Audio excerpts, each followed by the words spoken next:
After 8 years of being in love, he accepted a family-arranged engagement, casually saying, "It's a business marriage.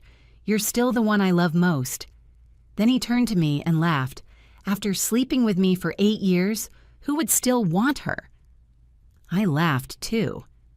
After 8 years of being together, he still didn't understand me.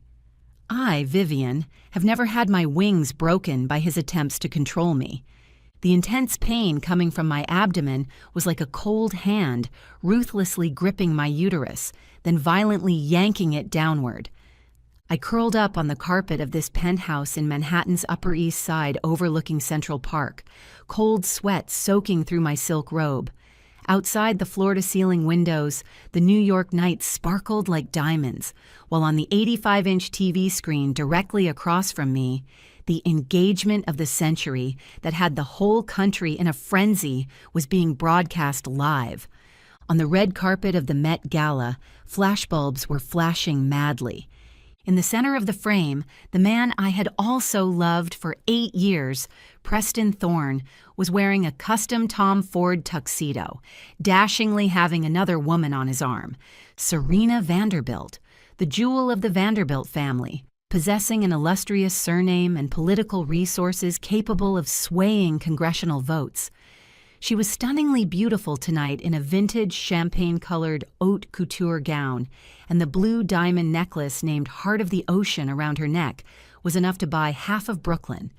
The reporters' microphones were almost poking Preston in the face. "Mr. Thorne, regarding the rumors of a marriage alliance between Thorne Capital and the Vanderbilt family, is tonight considered the official announcement?"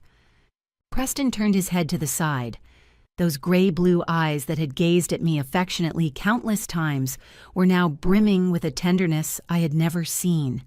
He faced the camera, flashing that signature smile enough to make Wall Street stock prices rise. "Serena is the most charming woman I have ever met."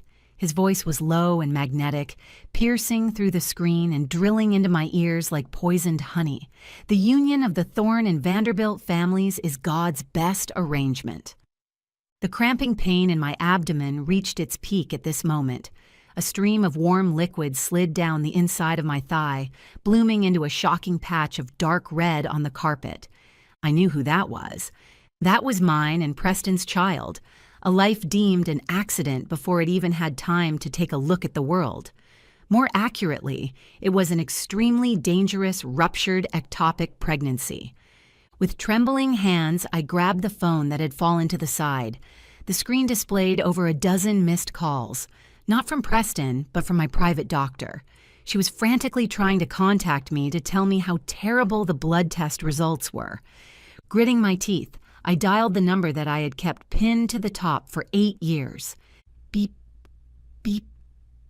The long waiting tone felt like it was slicing away at my nerves.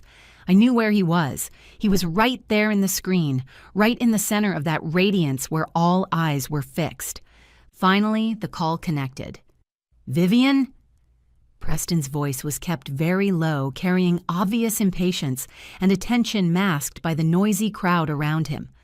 "I told you, tonight is a very important occasion. Whatever little tantrum you want to throw, save it for when I get back." Preston. I was in so much pain I could barely make a sound, cold sweat dripping from my eyelashes as my vision began to blur. "Save me. I'm bleeding. The baby." "Enough!" He interrupted me roughly, his tone filled with condescending disgust. "Just to stop my engagement, you're even making up lies like this now? I had my assistant book a checkup for you last week. If you were pregnant, wouldn't my medical team know?" "No. It's an ectopic pregnancy. I'm dying." I used all my strength, my fingernails nearly tearing through the expensive carpet. "Vivian Lynn, you're a scientist. Don't act like an attention-seeking crazy woman." The sound of camera shutters came from Preston's end. Clearly, he was distracted by maintaining that perfect PR image. "Serena is watching me.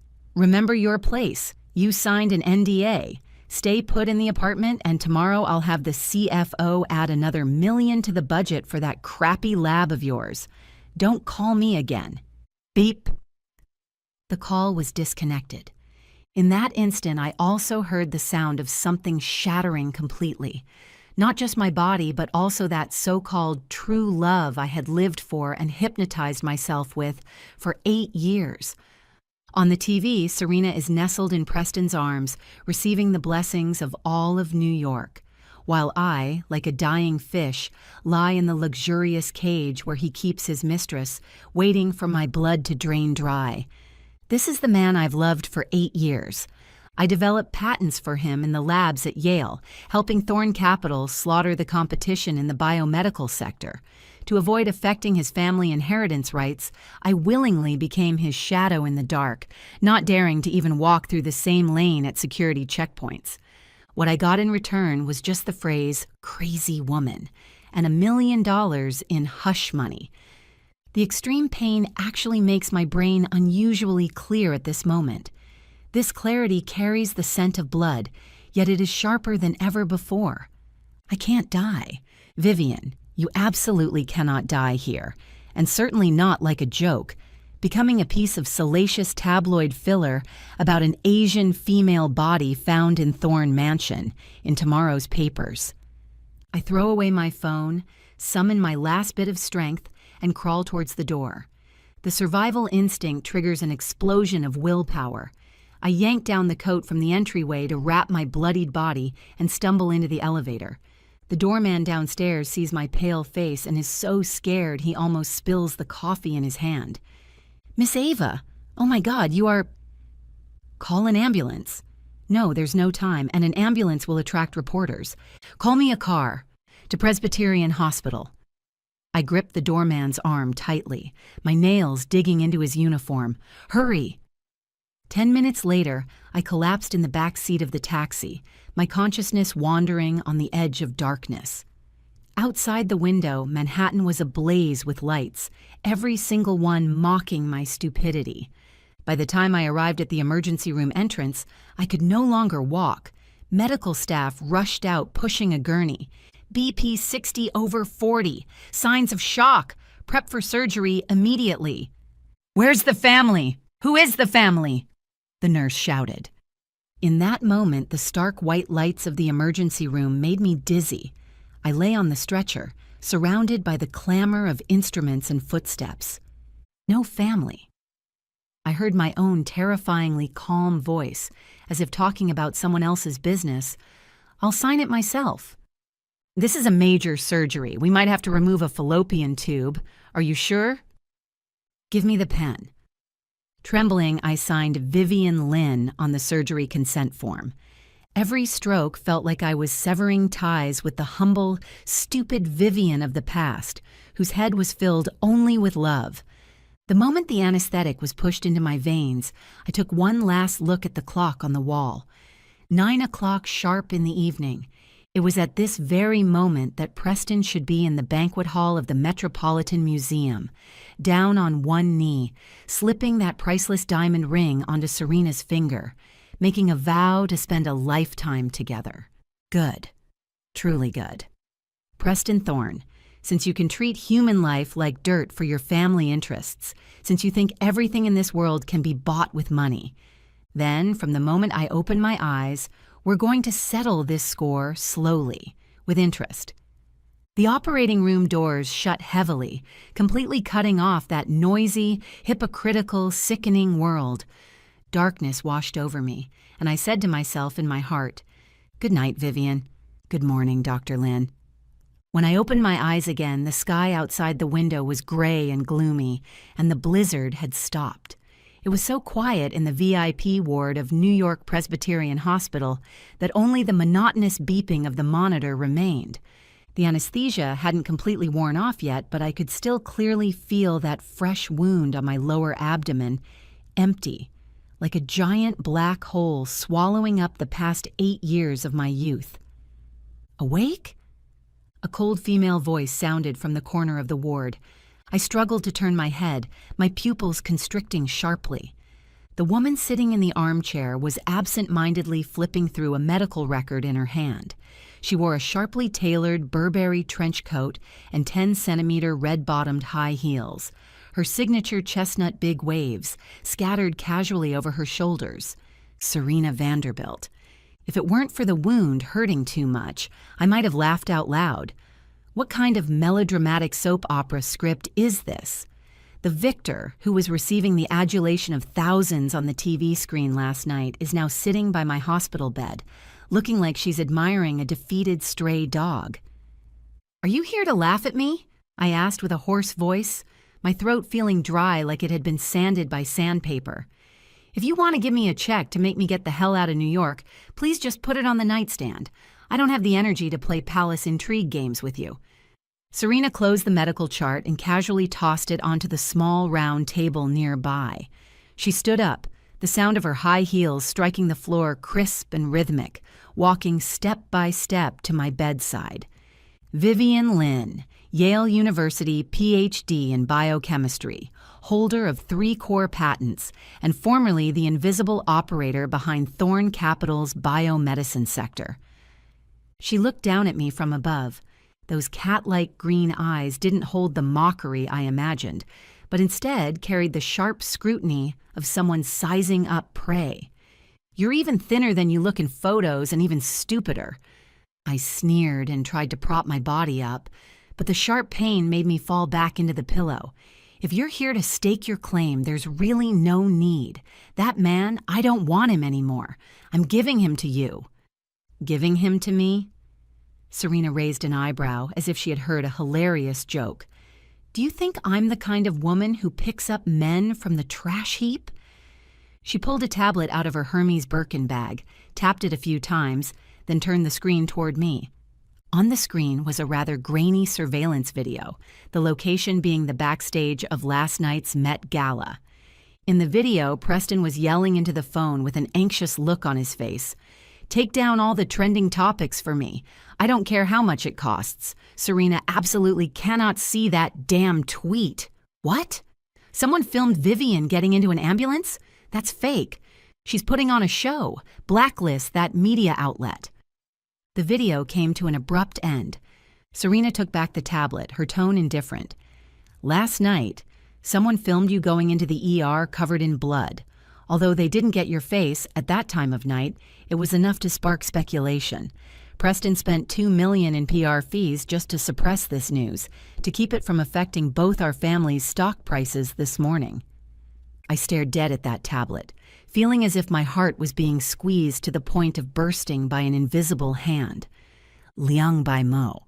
He spent $2 million to cover up the fact that I almost died, yet on the phone, he cursed me out as a lunatic just because I wanted to go to the hospital. So what? I raised my head, meeting Serena's gaze. "Are you here to thank me for helping you test this man's bottom line?" "No." Serena shook her head. She leaned down, and the smell of expensive perfume mixed with disinfectant rushed into my nose.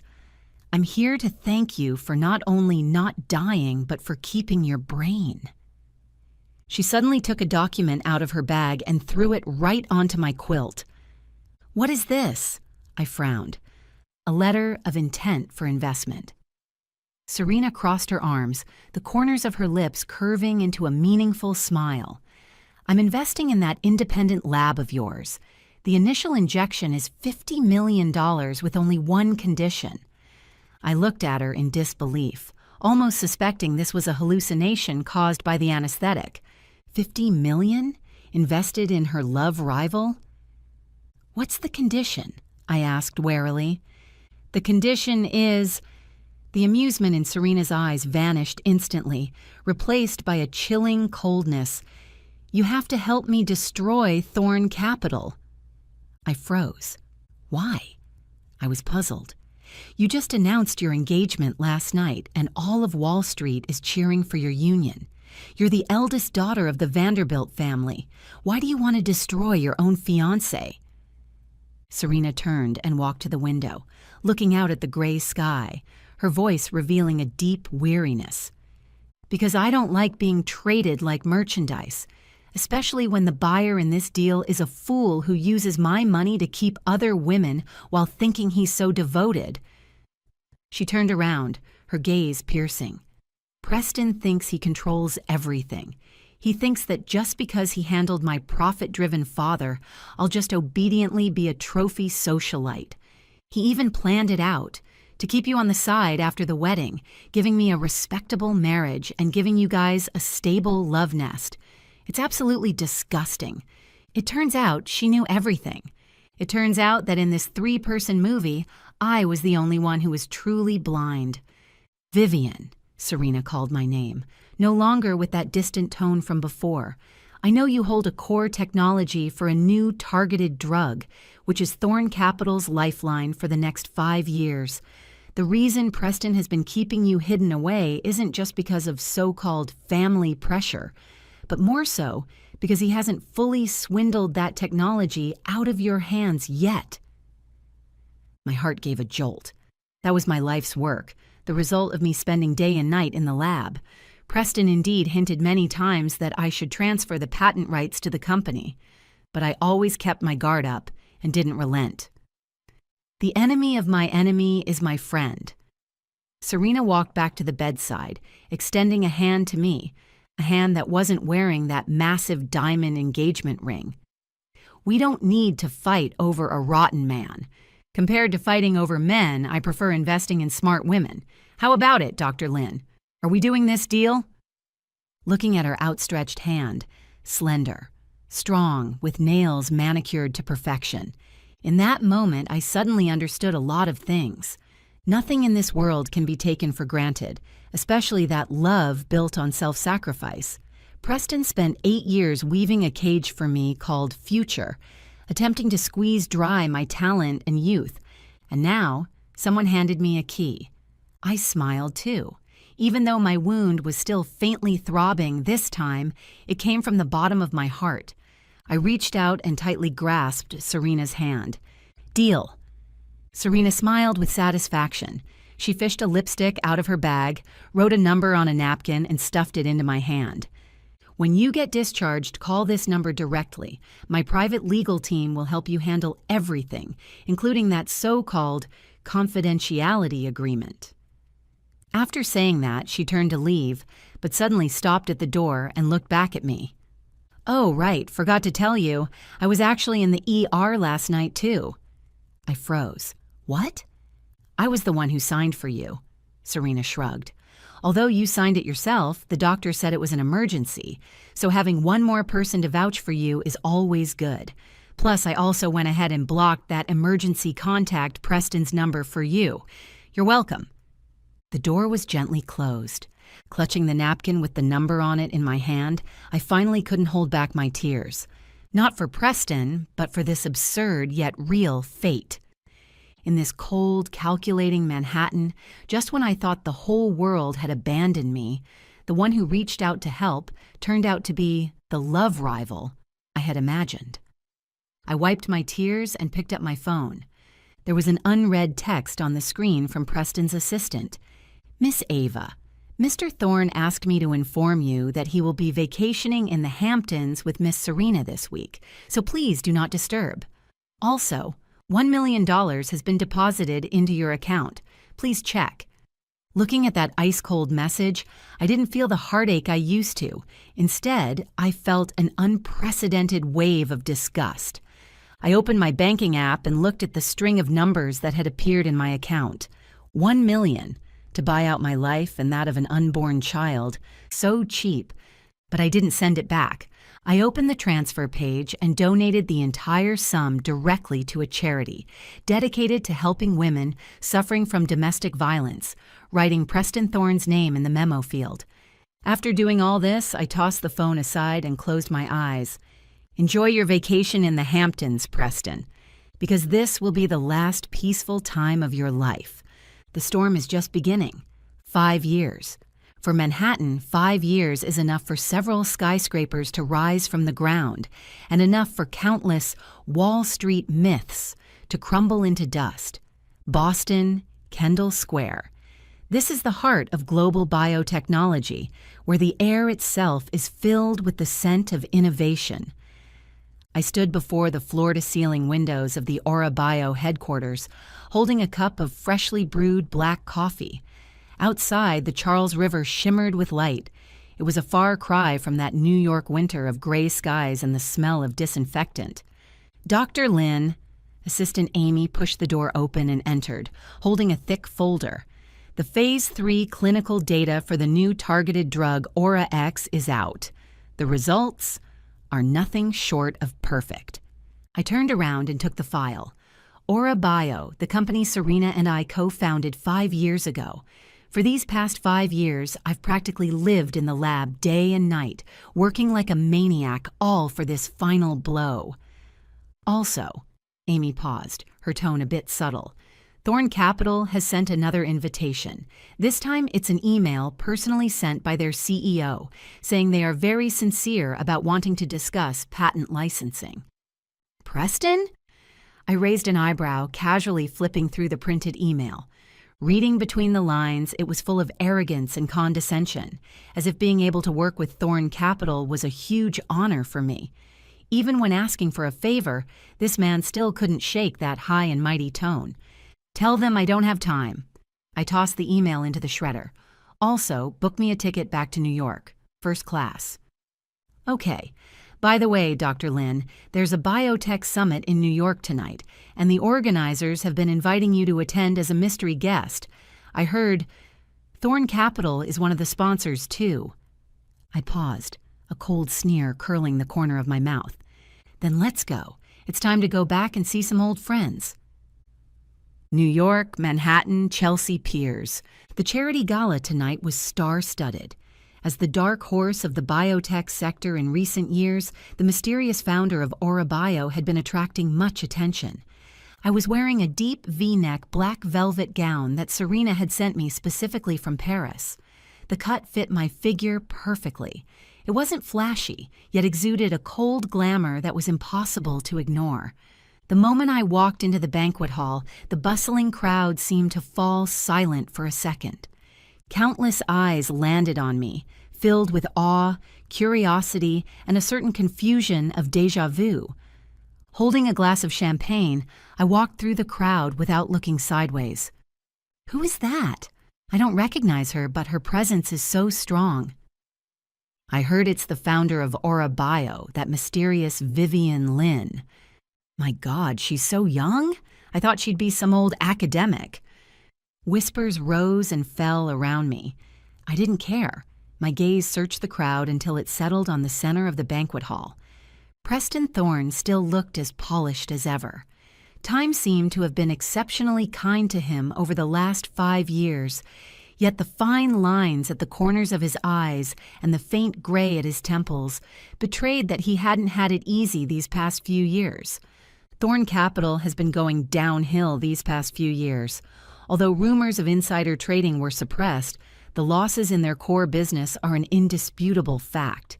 They desperately need a new hit to boost their stock price, and my Aura-X is that juicy piece of meat in their eyes. Right now, he's holding a wine glass, chatting and laughing with a balding investor. Not far away, Serena is surrounded by a group of socialites, wearing a polite smile, but her eyes keep drifting toward the entrance. When our gazes met in mid-air, Serena gave me an almost imperceptible wink and raised her glass. The show is starting. I walked straight toward Preston. As I approached, the surrounding crowd automatically parted to make a path. Preston seemed to sense something and turned around. When he saw my face clearly, the glass in his hand jerked violently, spilling pale gold champagne onto the cuff of his expensive suit. Vivian? His voice was trembling, as if he couldn't believe his eyes. That little woman who used to only hide behind him, afraid to even speak loudly, that ex he had casually discarded, thrown away like trash, that shadow he thought had vanished into the vast sea of people, was now standing right in front of him, shining brilliantly like a queen. "Long time no see, Mr. Thorne." I smiled, my tone distant and polite. "I heard your company is very interested in my patent?" Preston stared straight at me, his gray-blue eyes flashing with shock, confusion, and finally turning into some kind of fanatical delight. "It really is you. Vivian, I knew it. I knew you were still alive." He even forgot there were other people around and actually tried to reach out to grab my wrist. I took a half step back, calmly avoiding his touch. "Mr. Thorne, please behave yourself," I said coldly. "If you want to talk business, please make an appointment. If it's to catch up, sorry. We aren't close." "Not close?" Preston looked like he'd been stung. He lowered his voice, his tone carrying his usual possessiveness. "Vivian, stop it. I know you're still angry about what happened back then, but I've been looking for you for these past 5 years.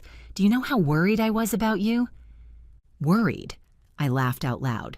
"Worried that if I died, there'd be no one to take the fall for you? Or worried that I didn't die and would come back to expose your true colors?" "You..." Preston's face changed, and just as he was about to flare up, he noticed the glances coming from around us and had to force down his anger. "This isn't the place to talk. Come upstairs with me. I have something to say to you." "I don't think there's anything left for us to say." "It's about the patent." He urgently threw out the bait. "As long as you agree to license Aura X to Thorne Capital, I can let the past go. Even, we could start over. You know Serena and I are husband and wife in name only. You're the only one who's ever been in my heart." Listen to that, such a familiar formula, such a nauseating stench. 5 years have passed, and this man really hasn't grown at all. He still thinks that as long as he crooks his finger, I'll be that same fool who is at his beck and call. Start over? I looked at him, eyes full of pity. "Preston, have you forgotten? The me of today is no longer that Vivian who could only survive by clinging to you." I took a business card out of my clutch and gently tucked it into his suit pocket. "Want the patent? Fine. Tomorrow morning at 10, bring your sincerity and come to my office. I won't wait if you're late." After saying that, I didn't spare him another glance, turned around and left. Behind me, Preston was still frozen in place, like a ridiculous clown.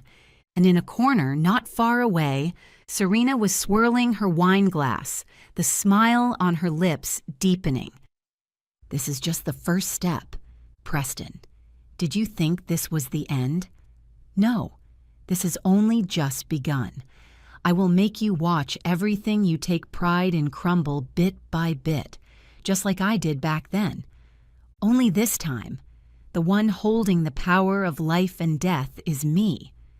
The next morning, the conference room at Aura Bio's New York branch. I sat at the head of the table, watching the waiting area outside through the one-way glass. Preston Thorne, this Wall Street shark who once made countless people make way for him, was currently pacing anxiously in the hallway. He checked his watch from time to time, his brows locked tight, clearly unaccustomed to the taste of being left hanging. His assistant, a young girl who looked like she'd just graduated, was trembling as she handed him a cup of coffee. "Take it away!"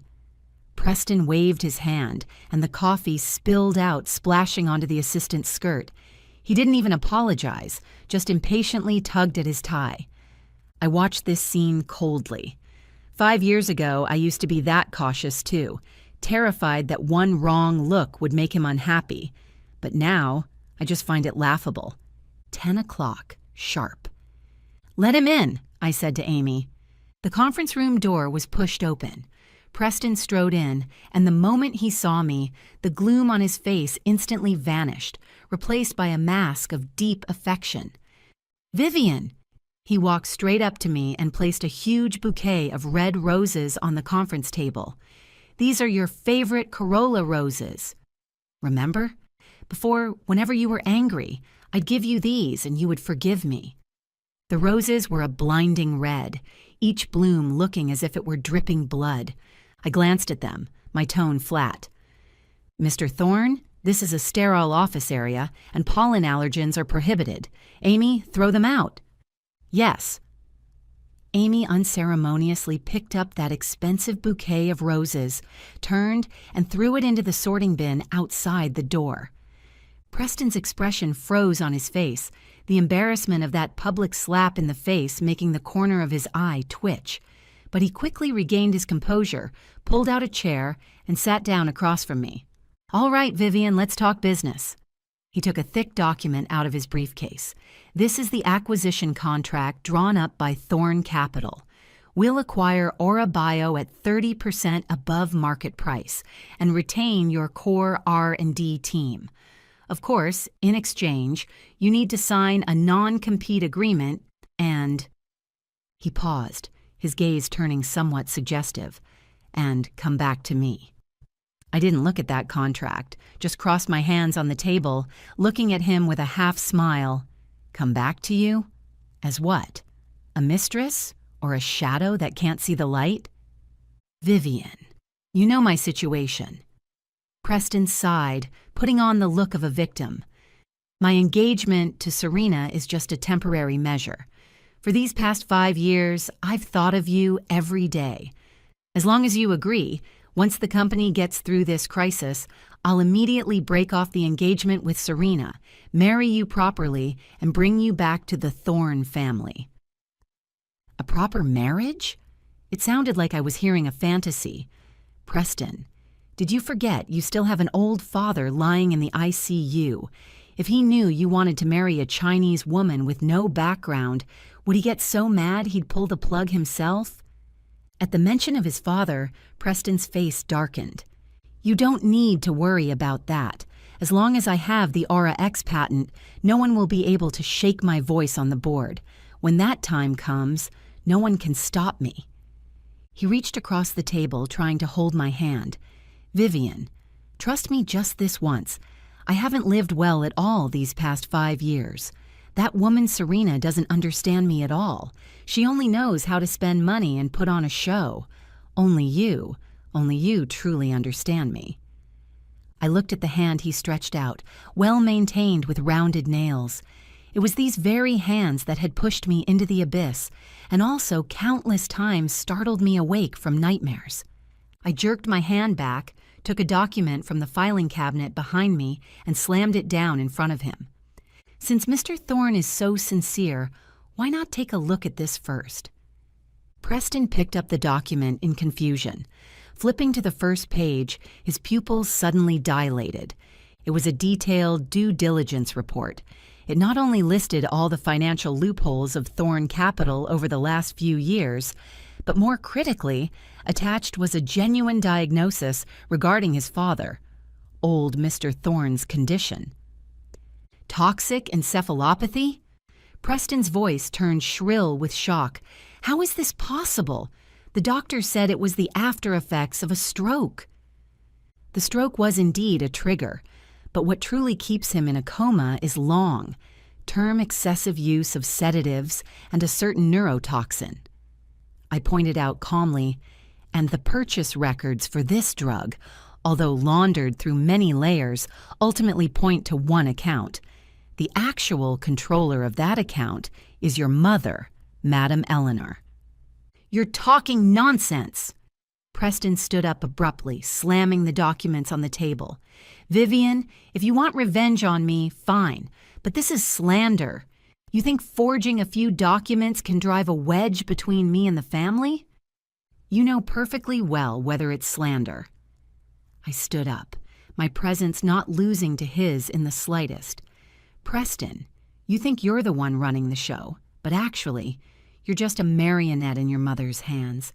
To keep control of the Thorn family, she could even act against her own husband.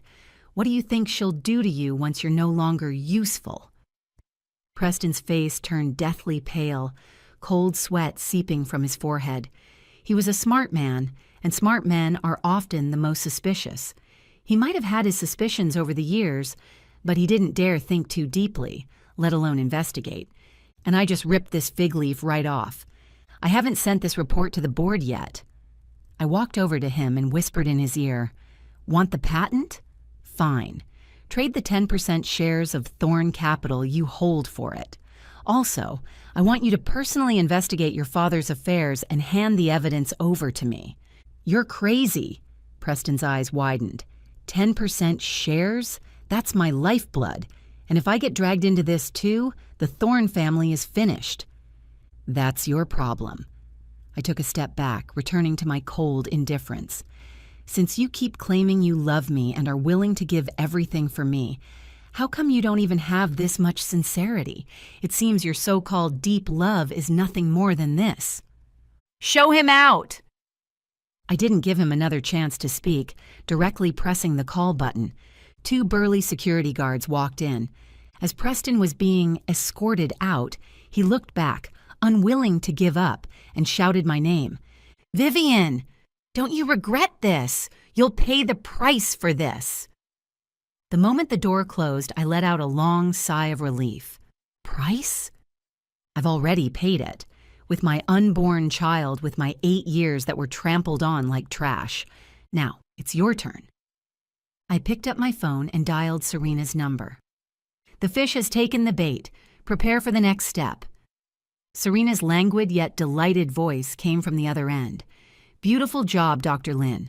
Come to my place tonight. Let's pop champagne to celebrate. By the way, I'll show you another big gift I've prepared for you. Hanging up the phone, I looked out at the bustling streets of Manhattan.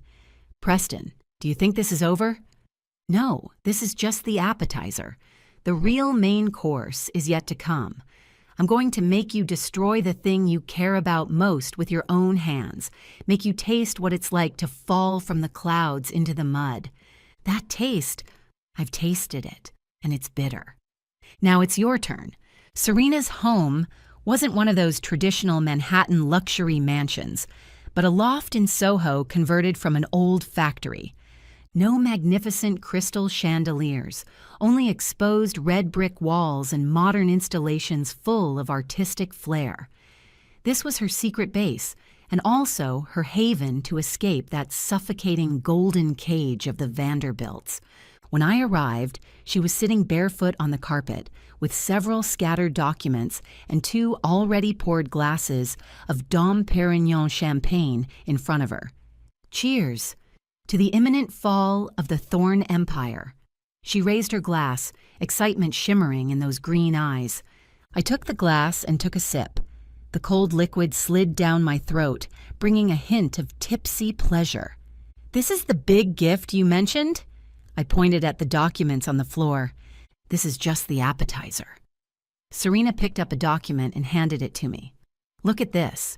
These are all the private account statements of my cheap fiancé from over the years. Guess where else he's been spending money besides those so-called PR fees? I flipped open the document, the dense data making me a bit dizzy. But soon, several abnormal expenses caught my attention. A nursing home in Miami. I frowned. A fixed monthly expense of $50,000 to a recipient. A caregiver named Maria Santos? Exactly. Serena snapped her fingers. I sent people to investigate. The person living in that nursing home is none other than Preston's first love, the one who supposedly died in childbirth long ago. My heart suddenly sank. First love girlfriend? That white moonlight who supposedly died in a car accident during his college years, the one he still can't forget? She didn't die? Not only did she not die, she even gave him a son. Selena tossed me a photo. In the photo, a little boy about 6 or 7 years old was sitting in a wheelchair basking in the sun. Although his expression was a bit dull, those eyes and brows were simply a miniature version of Preston.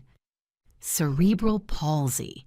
Serena's tone was calm, yet revealed a chill. That car accident years ago.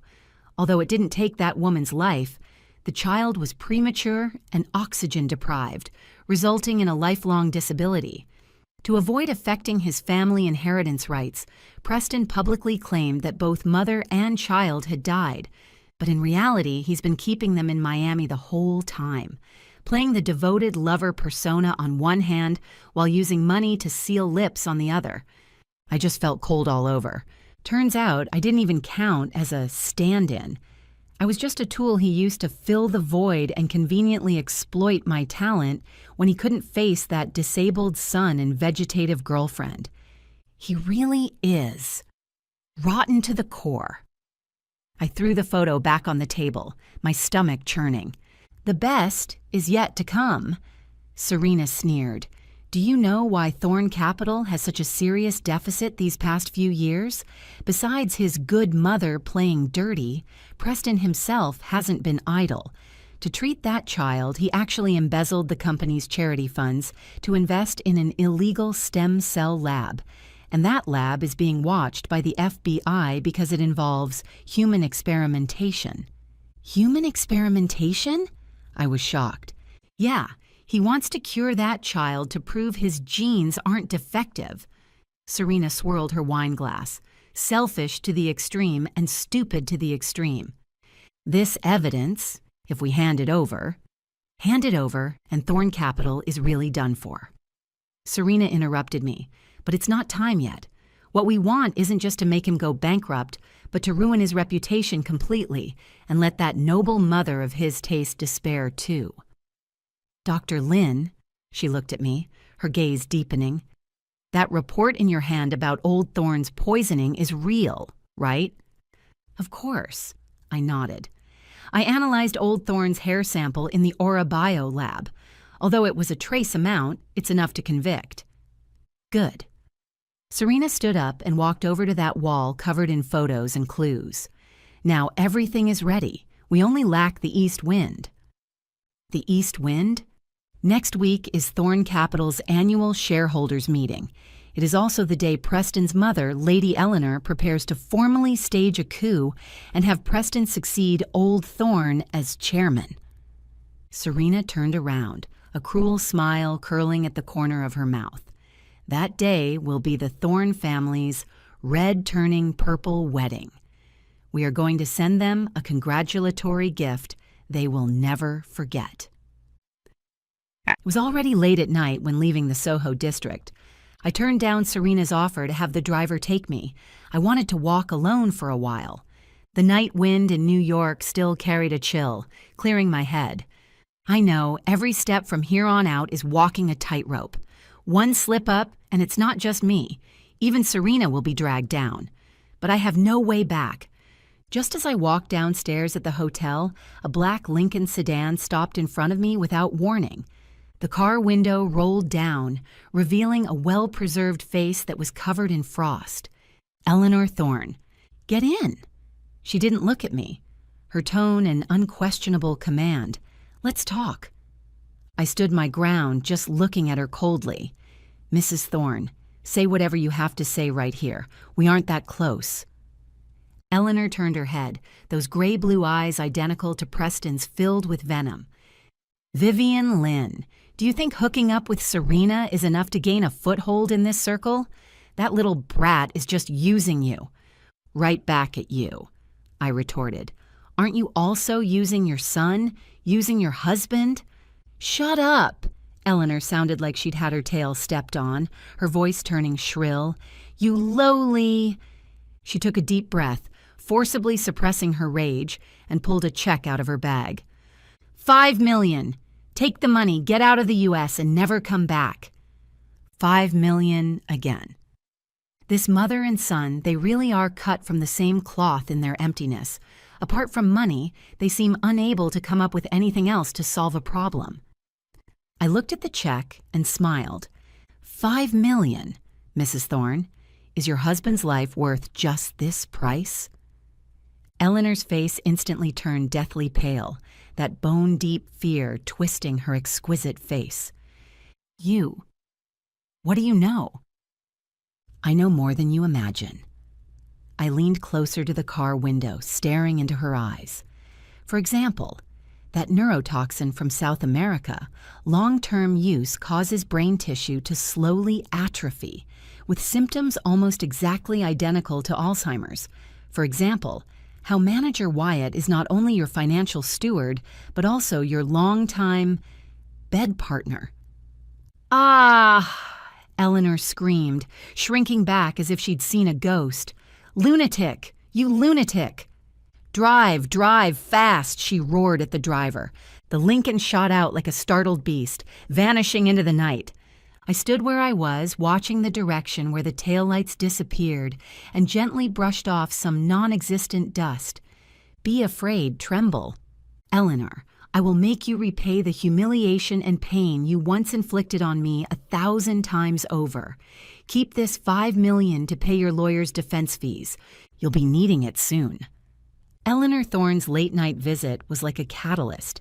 instantly turning the simmering situation white hot. I knew she was panicked. Early the next morning, I received a call from Preston. This time, his tone lacked the previous arrogance and probing, leaving only unconcealable exhaustion and panic. "Vivian, we need to meet. Right now, immediately." Location. I was in the lab adjusting the last set of data, my tone so calm it even surprised me. Presbyterian Hospital, my father's room. My hands paused. What was he trying to do? Play the family card? Or did he want to threaten me in a place full of surveillance and witnesses? Okay. Half an hour later, I appeared in that VIP suite, filled with the smell of disinfectant. Old Mr. Thorne still lay on the bed, like the living dead, his body full of tubes. The monotonous beeping of the instruments was like a countdown on his life. Preston stood with his back to me by the window, his figure looking exceptionally desolate. "You're here." He didn't turn around, his voice hoarse. "You know, when I was a child, Father was always very strict with me. He said men of the Thorne family couldn't have weaknesses. Emotion is the biggest weakness." I didn't respond, just quietly watched his performance. "Vivian, last night I saw my mother." He turned around, his eyes red-rimmed. "She told me you want to use that forged report to destroy the Thorne family. She said you're a lunatic, a demon who will stop at nothing for revenge." "And then," I sneered, "you believed it?" "I don't believe it." Preston walked up to me, his gaze complex. "I know you hold hatred, but Vivian, it's me you hate. Don't take your anger out on my family. My father, he is innocent." "Innocent?" I pointed at the haggard old man on the hospital bed. "Preston, if I said that the one slowly killing your father is that mother of yours who claims to love you, would you believe me?" "Impossible." Preston shook his head violently, as if desperately denying some terrible possibility. "Mother, although she is domineering, she loves Father, and she loves this family." "Love?" I took out a new document which Selena had someone get out of that illegal lab overnight. "Then take a look at this. These are records of your mother wiring money to that lab in your name over the past 3 years.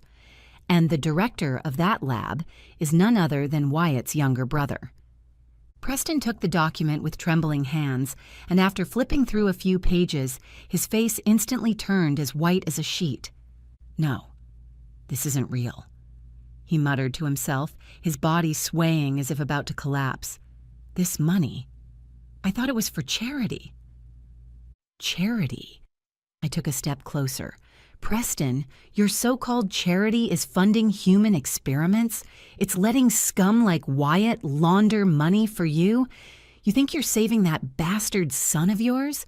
But actually you're helping your mother fill the hole from her embezzled public funds. You know about that child?" Preston completely broke down. It was like all his strength had been drained away as he slumped onto the sofa. "Did Serena tell you?"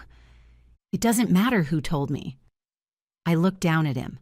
"What matters is, if this evidence gets out, not only will your mother go to jail, but you won't escape either. Embezzlement, illegal fundraising, even indirect involvement in murder."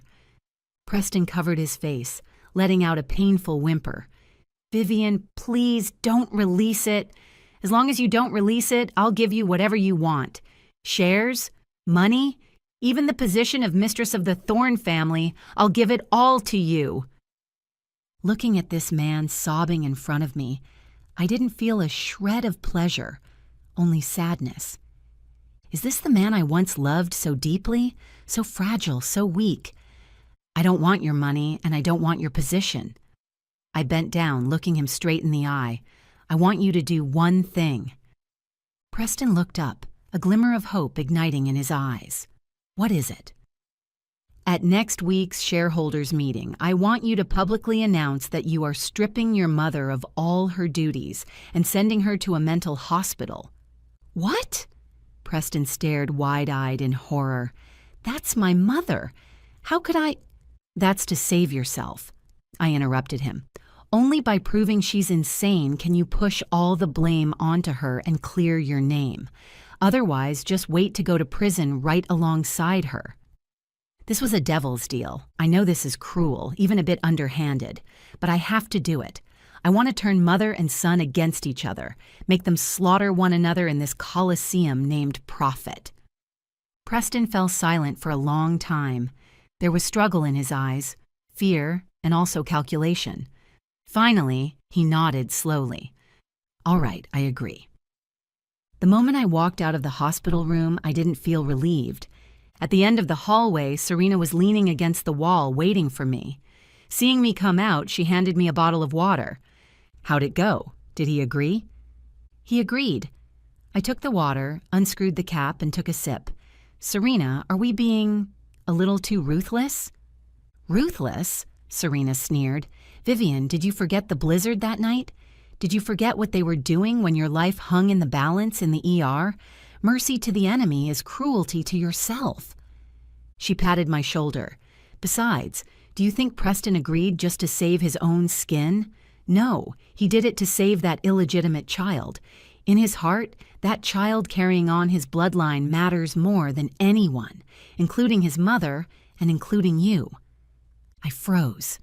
Right, how could I forget? That child. That hope he built up with lies and money. Serena, I took a deep breath. That child, I want to go see him. Now? Serena was a bit surprised. Yes, now. Miami. Bright sunshine, gentle sea breeze.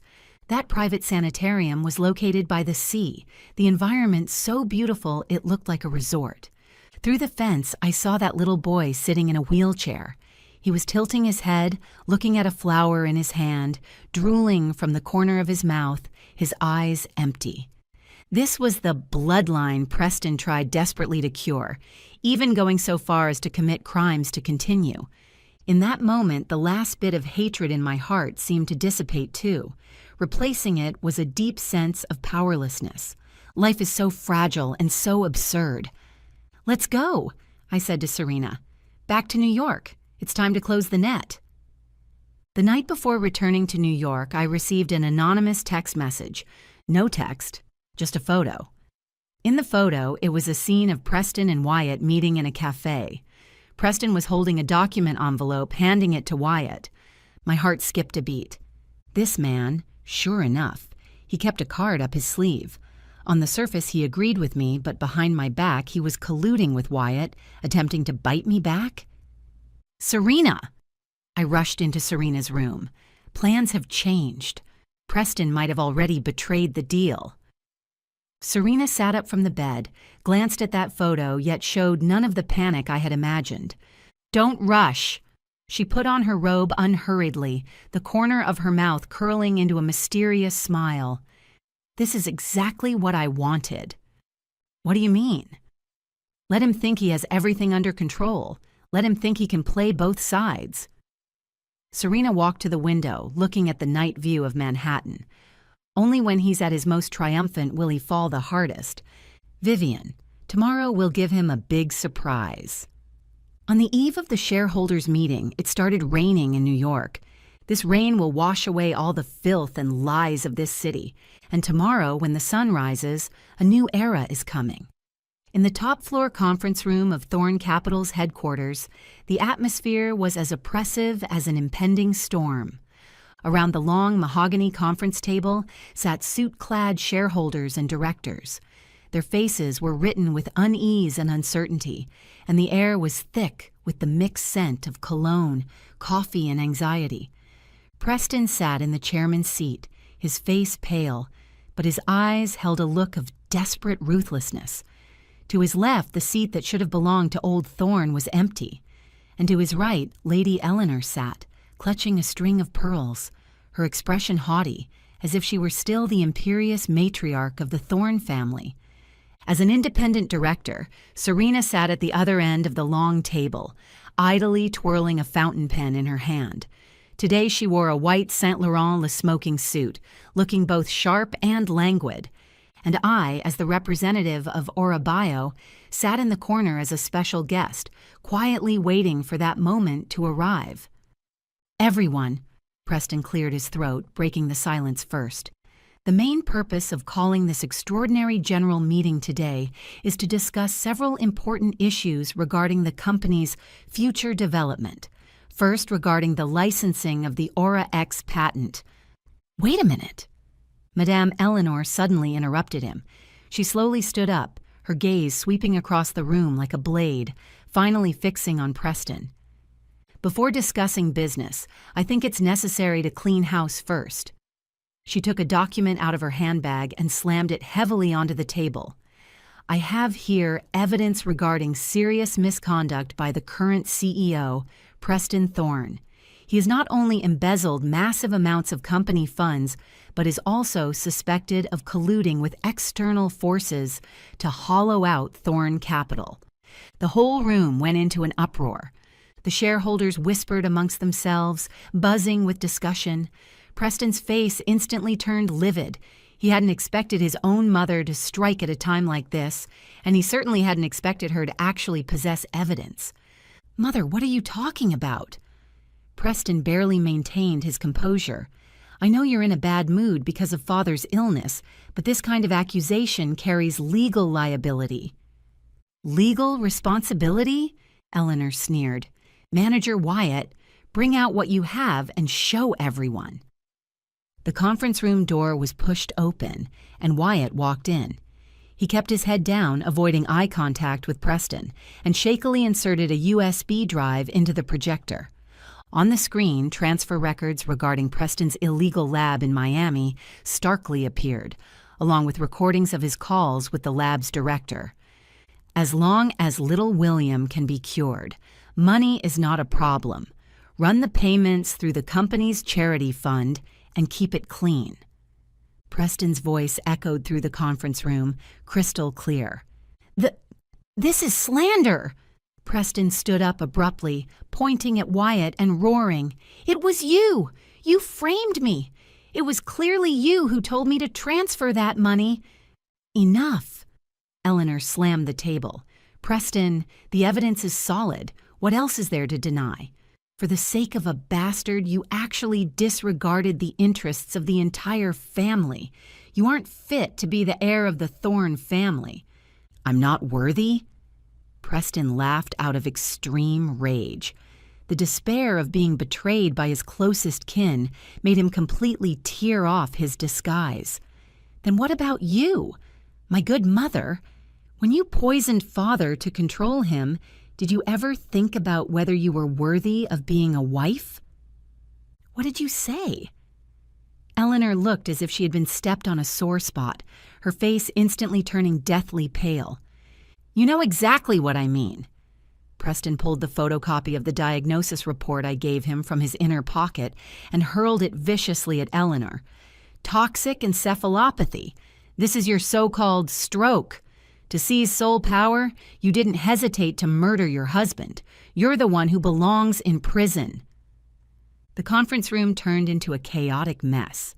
The shareholders were speechless with shock. This drama of a wealthy mother and son turning against each other was simply too explosive. Just then, Serena slowly stood up. "Everyone, since everyone is dropping bombshells, I might as well join in the fun." She pressed the remote control in her hand. The image on the screen shifted, no longer showing accounts and recordings, but a series of high-definition photos. The photos showed intimate shots of Madame Eleanor and Wyatt in various settings, and even surveillance screenshots of the two getting a room at a hotel. Turns out the so-called financial steward takes care of not just the books, but the bed as well. Serena's tone was teasing, yet every word cut to the bone. Eleanor let out a scream, covered her face, and slumped into the chair. In this moment, all her dignity and decency were torn to shreds. "Also," Serena looked at Preston, "you said you embezzled public funds for your illegitimate child. Then let me tell you an even crueler truth." The screen switches again. It's a DNA paternity test report. "That child named Little William isn't your seed at all," Selena said coldly. "He is the bastard son of that female caregiver named Maria and your good brother Wyatt. That car accident back then was also planned by them. The goal was just to make you feel guilty so they could blackmail you long term. Preston froze. He stared dead at that report, looking as if he had been struck by lightning, stiff and dazed. No, this is impossible. This is absolutely impossible, he muttered to himself, his eyes terrifyingly vacant. For this child, he betrayed his lover, sacrificed his reputation, and even resorted to crime. And in the end, this was all a complete and utter scam? Nothing is impossible. Selena walked up to him. Preston, your life has been nothing but a joke. You thought you were playing a big game of chess, but actually you are just the most pathetic pawn on the board. The doors to the conference room were pushed open again. The ones entering this time were none other than several uniformed FBI agents. Eleanor Thorne, Preston Thorne, Wyatt. The lead agent showed his credentials. You are suspected of murder, embezzlement, illegal fundraising, and multiple other charges. You are now formally under arrest. You have the right to remain silent. Cold handcuffs were clamped onto Preston's wrists. He didn't resist, didn't even look up. He was like a shell stripped of its soul, left to be handled by others. As he passed by me, he suddenly stopped in his tracks. Vivian, his voice was as light as the wind. I'm sorry. I looked at him, feeling nothing in my heart. This apology 5 years too late meant absolutely nothing now. Take him away. The agent gave him a shove. Preston was taken away. Mrs. Eleanor was still screaming hysterically, while Wyatt looked ashen. The farce had finally come to an end. Only Serena and I were left in the conference room, along with those dumbfounded shareholders. Serena straightened her collar and turned to face the crowd, wearing that smile peculiar to a victor. Everyone, it seems today's meeting agenda needs a slight adjustment. She pointed at me. Allow me to formally introduce the founder of Aura Bio and the future new owner of Thorne Capital, Dr. Lin Wei. Starting today, Thorne Capital will be wholly acquired by Aura Bio.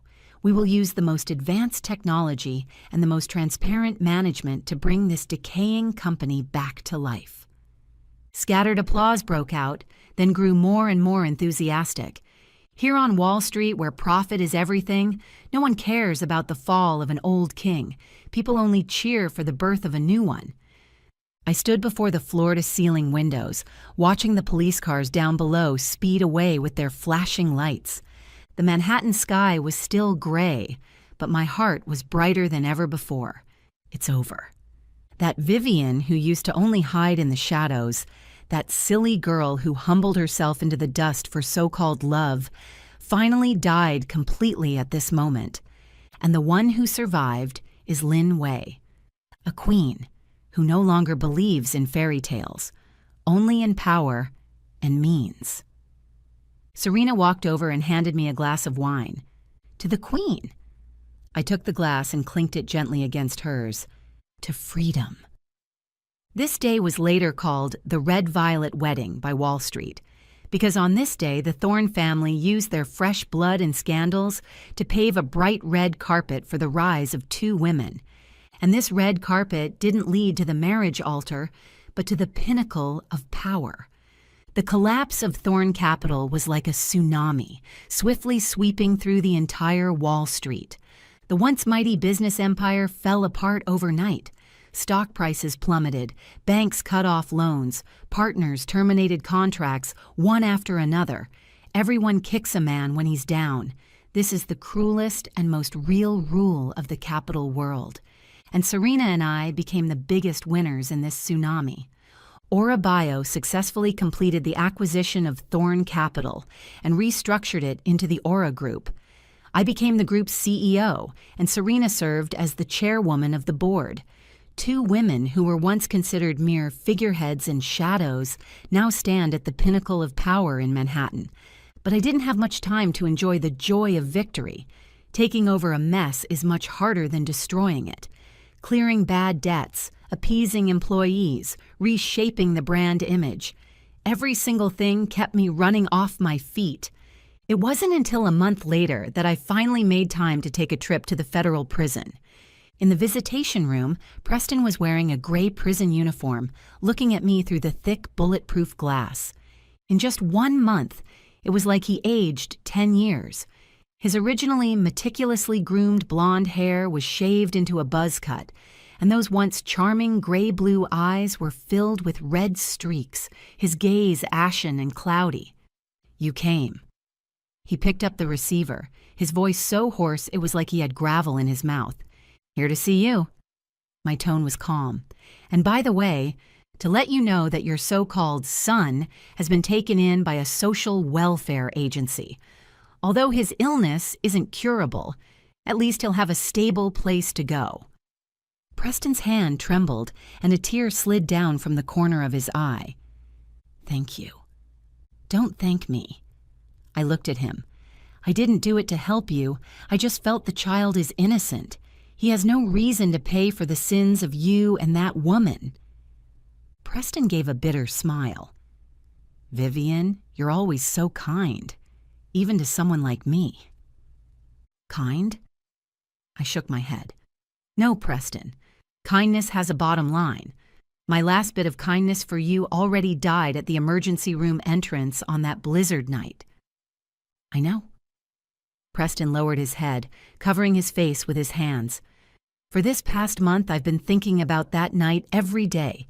If I had answered that call, if I hadn't hung up, if we had that child, would the ending be different now?" "There are no ifs," I interrupted him coldly. "Life isn't a movie. There are no do-overs. Preston, you reached this point today not because of bad luck, but because you were too greedy. You wanted family glory, yet also fake deep affection. You wanted to use women to climb the ladder, yet also wanted to control women to sacrifice for you. You thought you were a player in life, but actually you are just a slave consumed by desire." Preston looked up, his eyes filled with regret. "Vivian, I did love you. That is true." "Maybe." I stood up. "But that doesn't matter anymore. Your love is too cheap. I can't afford it, and I don't want it anymore." "Take care." I hung up the phone, turned around, and left. Behind me, Preston was still banging on the glass, shouting my name, but I didn't look back. Some roads once taken, there is no turning back. Walking out of the prison gates, the sunlight was so dazzling it made me a bit dizzy. A red Ferrari sports car was parked by the roadside. Serena, wearing sunglasses, was leaning against the car door smoking. "Is it over?" She threw the cigarette butt on the ground and stomped it out. I took a deep breath. "It's over." "Then let's go." Serena pulled open the car door. "There's a dinner tonight to celebrate Aura Group going public. You're the star, so you can't be late." I smiled and got into the passenger seat. The car started, and amidst the roar of the engine, we drove away from this place that buried countless sins and regrets. Back in Manhattan, the lights were just coming on. Aura Group's IPO gala was held at the Plaza Hotel. This place was once the social venue countless socialites dreamed of, but tonight it belongs only to us. When I walked into the banquet hall holding Selena's arm, the whole room stood up and applauded. Those who once looked down on me, mocked me, and even kicked me while I was down were now all wearing fawning smiles, scrambling to squeeze in front of me just to hand me a business card. "President Lin, congratulations. Aura Group really has a bright future." "President Lin, I'm from so-and-so investment bank." "President Lin, you look absolutely beautiful tonight." I smiled as I responded to everyone, poised and elegant, yet with an insurmountable sense of distance. This is Vanity Fair. Only when you stand high enough will you realize that this world is actually very small, small enough that those big shots you once looked up to are now nothing but ants beneath your feet. "How does it feel?" Serena leaned close to my ear and asked in a low voice. "It's a bit noisy," I said honestly. "You'll get used to it." Serena raised her glass. "This is the sound of power. Though it's noisy, it's very pleasing to the ear, isn't it?" I smiled and raised my glass to touch hers. Indeed. Just then, the doors to the banquet hall were pushed open again. A tall man with a stern face walked in. He was wearing a black handmade suit, and his aura was so powerful it was impossible to ignore. The whole room instantly went silent. That was Alexander Winston, the most mysterious and powerful financial magnate on Wall Street. Rumor had it he never attended any business banquets, but right now he was walking straight toward me. Miss Lin Wei. He stopped in front of me, those deep black eyes staring intently at me. I've heard a lot about you. My heart stirred and I reached out my hand. Mr. Winston, nice to meet you. I'm very interested in Aurabio's project. He held my hand, his palm warm and firm. I wonder if I might have the honor of inviting Miss Ava to dinner to discuss collaboration in detail. Gasps could be heard from all around. This is Alexander Winston, the stoic male god who never asks women out. Selena gave me a light nudge from the side, her eyes suggestive. I looked at the man in front of me. His eyes didn't hold that fake devotion like Preston's, only an unabashed appreciation and intense aggression. It was the look of meeting one's match. I smiled. If it's about business, please contact my assistant to make an appointment. I withdrew my hand. If it's a private invitation... I paused, meeting his gaze. Then that depends on Mr. Winston's sincerity. Alexander Winston froze for a moment. Then the corners of his mouth curled into a playful arc. All right, I'll show you my sincerity. The banquet continued. The sounds of music, laughter, and clinking champagne glasses wove together, composing a picture named Success. I stood in the center of the crowd, feeling this glory that belonged to me. Manhattan has no tears, only winning and losing, and I won. I didn't just beat Preston, I won back myself. That Vivian who once wept in despair on a blizzard night is dead. The one who survived is Lin Wei, who controls her own destiny. The road ahead is still long. Perhaps there will be storms, and there will be challenges. But I am no longer afraid, because I know that no matter what happens, I will never bow my head again. I am a queen, and my crown will never fall.